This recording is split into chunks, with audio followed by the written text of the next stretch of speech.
अस्सलाम वालेकुम दोस्तों, मैं हूं हकीम हाफिज़ रहमान और आप देख रहे हैं हमारा यूट्यूब चैनल हर्बल हॉस्पिटल। जी हां दोस्तों, कैसे हैं आप सब? उम्मीद करता हूं सब खैरियत से होंगे। दोस्तों, बात करते हैं सबसे पहले हमारे आज के टॉपिक की। जैसा कि आपकी स्क्रीन पर भी आ रहा है, हमारा आज का टॉपिक है जी शाही लाजवाब फक्की। जी हाँ दोस्तों, आज की वीडियो में हम एक ऐसा फक्की का नुस्खा आपके साथ शेयर करेंगे जो मैदे के तमाम अमराज के लिए 100% पेटेंट नुस्खा है। ठीक है जी। जैसा कि आपको मैदे का दर्द रहता है, मैदे में जलन रहता है, खाना बहुत कम जो है ना आप खाते हैं, बहुत कम भूख लगती है, आपकी कमर में दर्द रहता है, बुखार हो जाता है, आंतों का मसला है, आंतों में इन्फेक्शन हो जाती है, या फिर जोड़ों का दर्द रहता है, आपके मैदे में जलन है, तेज़ाबियत है जिसकी वजह से ब्लड प्रेशर हाई और लो का इशू बना रहता है, या फिर आपके पेट में मरोड़ वगैरह का जो मसला है ये मुकम्मल तौर पर ठीक हो जाएगा। तो दोस्तों, सबसे पहले जान लेते हैं हमारा आज का नुस्खा। इसमें कौन कौन सी अज्जा शामिल हैं। तो इसमें अनारदाना आपको 30 ग्राम चाहिए होगा, खुश्क अनारदाना। इसके बाद दूसरी चीज़ जो हम इसमें इस्तेमाल करेंगे वो है जी पुदीना खुश्क। ठीक है जी, ये आपने ले लेना है 30 ग्राम। ये आपको पंसार स्टोर से बआसानी मिल जाएगा। इसके बाद अगली चीज़ हम इसमें इस्तेमाल करेंगे जी सौंफ खुश्क। ये भी आपने 30 ग्राम ले लेनी है। इसके बाद अगली चीज़ हम इसमें डालेंगे अजवाइन देसी। ठीक है जी, ये भी आपको 30 ग्राम ही चाहिए होगी। इसके बाद धनिया खुश्क आपको चाहिए होगा 30 ग्राम। ठीक है जी, ये सारी चीज़ें पंसार स्टोर से बआसानी मिल जाएंगी। इसके बाद कुज़ा मिश्री, ये भी पंसार से मिलने वाली आइटम है, ये आपने 30 ग्राम लेनी है।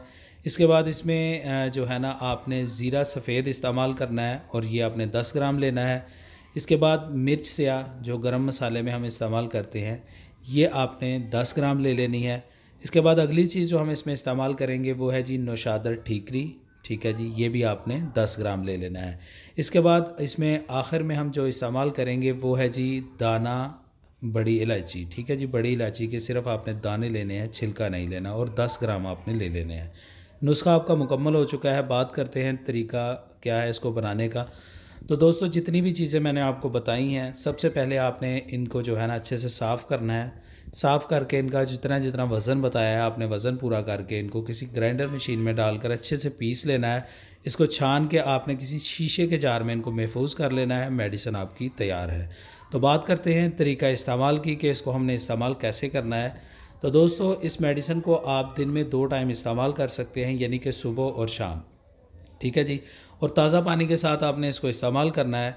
इसकी जो मिकदार ख़ुराक होगी वो होगा जी छोटी चम्मच। ठीक है जी, छोटा चम्मच जो चाय वाला चम्मच होता है वो आपने खाना खाने के आधे घंटे बाद सुबह लेना है, और इसी तरह शाम को खाना खाने के आधे घंटे बाद आपने इसको इस्तेमाल करना है।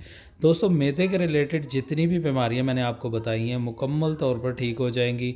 जोड़ों का दर्द, कमर का दर्द, पट्ठों का दर्द, आया कि री की जितनी भी दर्दें हैं मुकम्मल तौर पर आपकी जान छोड़ जाएंगी। तो उम्मीद करता हूँ आज का नुस्खा, आज की वीडियो आपको पसंद आई होगी। अगर आप ये नुस्खा बना नहीं सकते हैं, बनी बनाई आपको फक्की चाहिए, तो आप हमारे साथ रब्ता कर सकते हैं, आपको बनी बनाई भी मिल जाएगी। अल्लाह हाफिज़।